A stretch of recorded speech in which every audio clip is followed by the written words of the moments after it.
It's not just about the X-Men. It's about the X-women.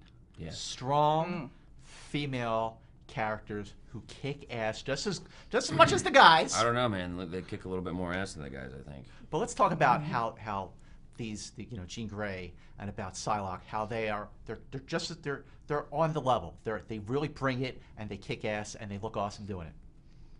Well, thanks. That's exciting. See, it's a love fest here this morning. Yeah, I was actually really excited when we watched the screening the other day, because we all watched it together, and you never really know when you're doing CG and green screen like what it's going to look like. And we read the story, we know what it is, but we don't really get a sense of it until we watch it like the audience does. And I was so blown away at the presence of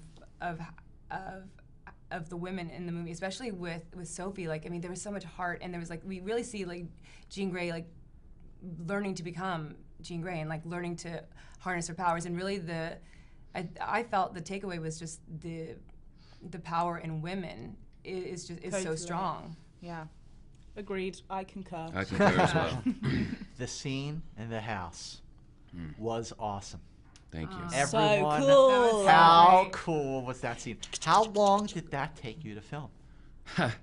20-something days. No kidding. Wait, really? Mm-hmm. How awesome. I mean, like, how challenging was that to make that scene?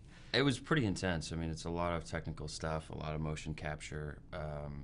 Got a great team. Got Brian Smears, Larry Blanford, and Colin Fallenweider, who's my stunt double, who really is Quicksilver.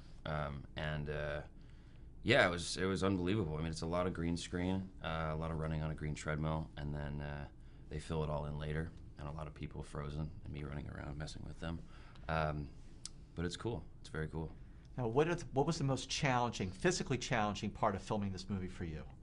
For me, I mean, I didn't really have to do that many stunts because Jean is telekinetic and telepathic, and she can just kind of like do stuff with her mind, so it's great. Physically challenging.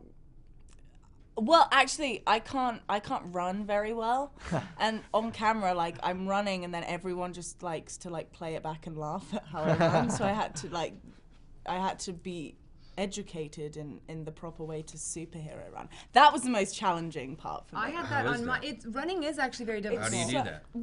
You have to like can't do it. Like I was running too. I did this running on the roof, and they kept stopping. They're like, "That doesn't look good." And then my Ken Tran from Dax Gym in Montreal, he's the one who'd been training me, and he was like, well, I train running. And I'm like, how do you train running? He was like, well, a lot of people don't know how to run properly. And he had to teach me, because I was kind of doing like this. And he was like, what I do. I think you have to run more with your elbows, or I can't remember. Actually, I still can't run now. If you told me to run now, I wouldn't be able to run.